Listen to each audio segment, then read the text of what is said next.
maksa ing wengi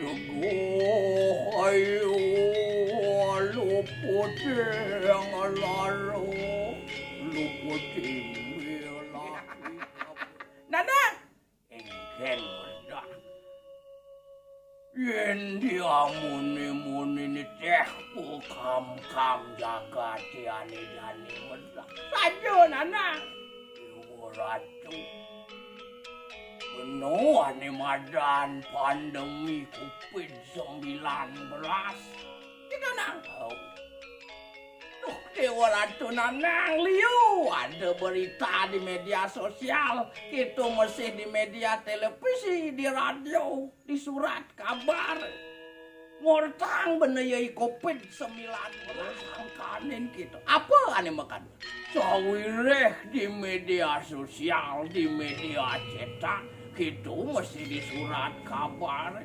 ngai tate bahasa ane luweh ngai tate bahasa sane menarik dot anake miasa yang dot anake medingahang dot anake mace gitu nang tong dingah wake ada kone carane pangidang ngai tulisan ngai kosakata kita mesti tutur raos di surat kabar di media sosial apang nak ane macet atau nyak demen nyak merasa milu ngerasa yang sih kita nak tahu ane berita ane serem nyak ane macet jejak berita ane luang nyak ane merasa bahwa ini ti sastra ane merdah wasiste nimi tante anemu Laksmi wasiste nimi tante pati kepangguh wasiste nimi tante manemu duka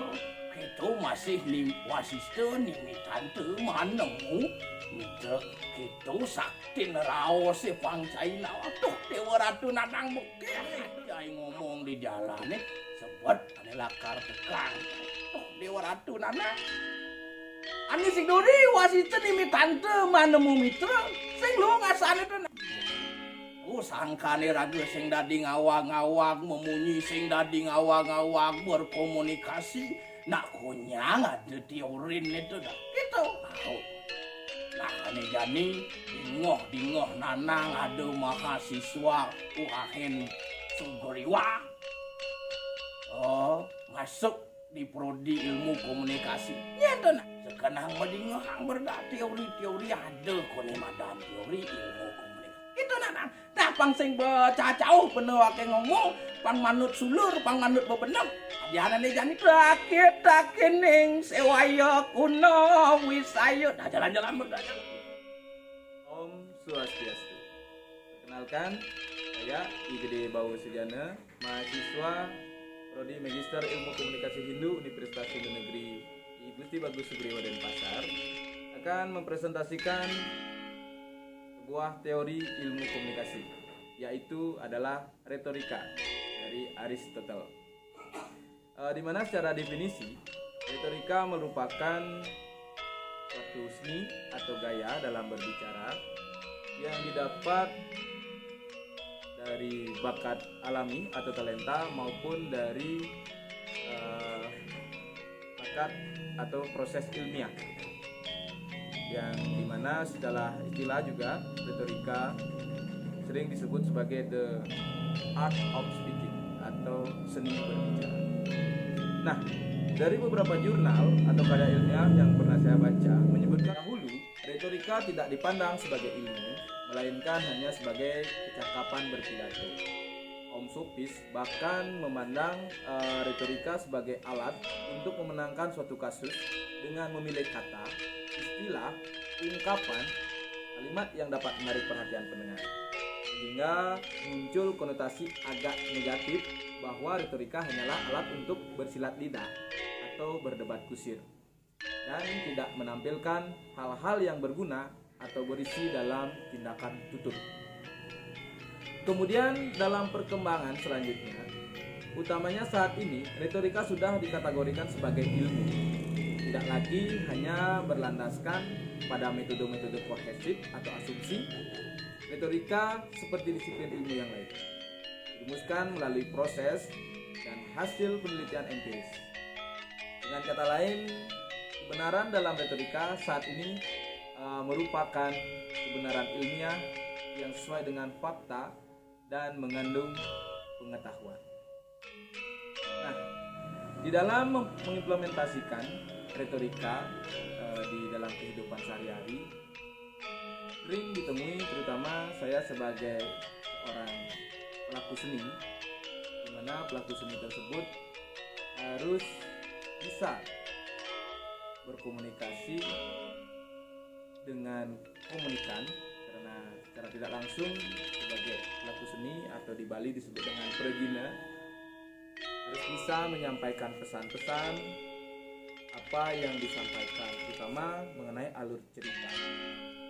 Dari definisinya, retorika adalah seni dalam berbicara dan juga adalah sebagai teori secara persuasif atau bisa mempengaruhi komunikan atau pendengar dalam mendengarkan kita saat berbicara.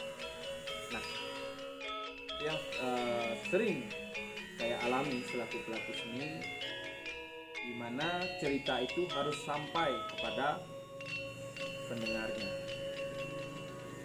Nah, dalam hal ini kecakapan dari seorang pelaku seni dapat dilihat dari apa-apa yang mereka sampaikan agar para pendengar memahami alur cerita, pesan, tutur. Nah, karena saat ini juga dalam suatu pementasan tidak hanya sebagai hiburan, tapi isi dalam pementasan itu, terutama isi secara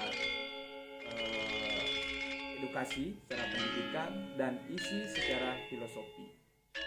Di sanalah Aristoteles selaku seorang filsuf menerjemahkan bahwa retorika itu adalah suatu teori yang bersifat persuasif, dapat mengajak, dapat menarik perhatian, dan dengan kata lain dapat membius, menyihir para komunikan untuk mendengarkan apa yang kita bicarakan. Nah, seperti yang saya katakan tadi juga, di dalam retorika mengalami secara tanda kutip terjadi konotasi yang negatif karena ada retorika atau penyampaian daripada komunikasi hanya untuk mencapai daripada apa yang dia inginkan. Dan tidak jarang pula suatu pembicaraan hanya dijawab dengan mode retorika. Kadang-kadang tidak sesuai dengan substansi apa yang kita bicarakan. Nah, di dalam buku juga yang pernah saya baca, karya Oh Soo-hyang, yaitu seorang dosen dan pakar komunikasi terkenal di Korea Selatan. Di dalam bukunya The Script Habits to Master Your Art of Speaking, atau bicara itu ada seninya.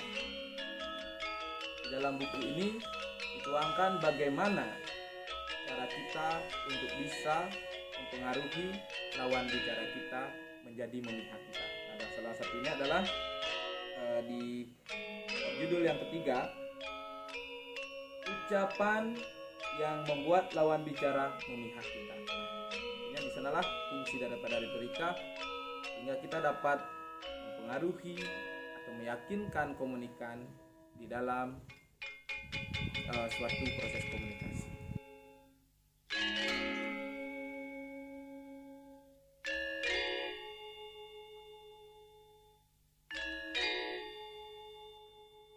Nah, itu sudut pandang saya selaku pelaku seni.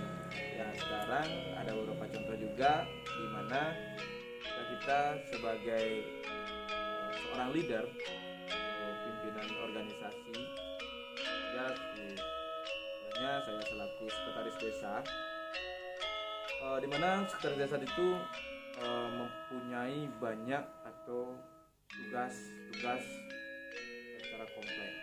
Salah satunya adalah sebagai koordinator sebuah sekretariat. Di dalam koordinir dari struktur organisasi komponen-komponen sekretariat lainnya di bawah ya, juga memerlukan metode retorika di dalamnya. Nah, untuk meyakinkan para staf, meyakinkan para kaur dan kasih untuk bisa memenuhi pada tugas-tugas tersebut sesuai dengan SOP dan tupoksi yang berlaku. Sudah barang tentu ketika perbekal atau kepala desa memiliki program, maka kita selaku perangkat desa harus bisa menjawantahkan program tersebut agar sampai kepada masyarakat sesuai dengan rencana dan sesuai dengan apa yang menjadi harapan serta outputnya jelas. Nah, dalam proses tersebut juga retorika juga sangat penting.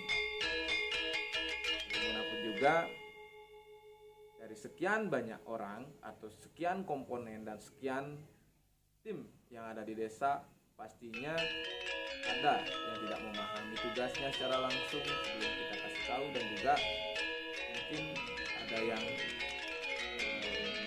tidak fokus dalam tugas. Di sana peran retorika saya selaku pimpinan sekretariat untuk meyakinkan bagaimana para tim atau anggota sekretariat tersebut memenuhi tugas-tugasnya sehingga apa yang menjadi program desa bisa tercapai. Itu contoh kedua. Nah, dari sekian contoh di dalam pengimplementasian retorika dalam kehidupan sehari-hari dari berbagai profesi, baik juga di lembaga adat, bagaimana seorang bendesa bisa menarik perhatian atau membuat masyarakat bisa mengerti apa yang menjadi program-programnya, dan bagaimana perangkat adat bisa meyakinkan masyarakat untuk mematuhi aturan-aturan yang berlaku. Dan juga seperti STT, bagaimana menghimpun anggota pemuda untuk mau bergerak di dalam organisasi tersebut. Masih banyak lagi contoh-contoh penerapan retorika di kehidupan sehari-hari. Bahkan di lingkungan keluarga, bagaimana cara orang tua menanamkan nilai-nilai moral pada anak-anaknya. Jika hubungan antara anak dan orang tua itu terdapat masalah, yang pasti mungkin salah satu penyebabnya adalah masalah komunikasi. Ada anak-anak yang membangkang, tidak menurut pada orang tua, lalu melanggar, dan bahkan dia bilangnya sekolah. Demikian sampai beberapa implementasi juga penerapan retorika dalam kehidupan sehari-hari. Intinya seperti definisinya, retorika adalah seni dan gaya dalam implementasi dengan penerapan retorika dalam kehidupan sehari-hari. Mengajak seperti definisinya, retorika adalah seni dan gaya dalam berbicara untuk dengan mengikuti metode yang persuasif, mengajak meyakinkan lawan bicara atau komunikan untuk mengikuti apa yang kita bicara. Dalam kesempatan ini, saya selaku mahasiswa memohon bimbingan dan arahan dari Ibu Kuliah Komunikasi agar apa yang tuangkan ke dalam video ini menjadi sempurna, dan juga mohon maaf yang sebesar-besarnya jika ada kekeliruan dan kekurangan dalam presentasi saya ini. Dan terima kasih banyak atas kesempatan untuk tugas ini menjadi sebuah